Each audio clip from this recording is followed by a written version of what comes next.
And now we're going to fast forward a bit and we're going to see Marcus place in the new battery.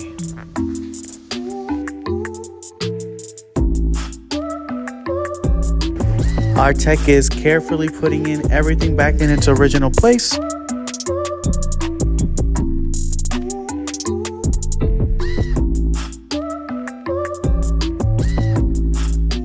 And we should be good.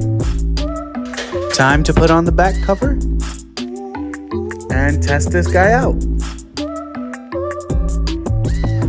Holding a charge, and yeah, we're all good.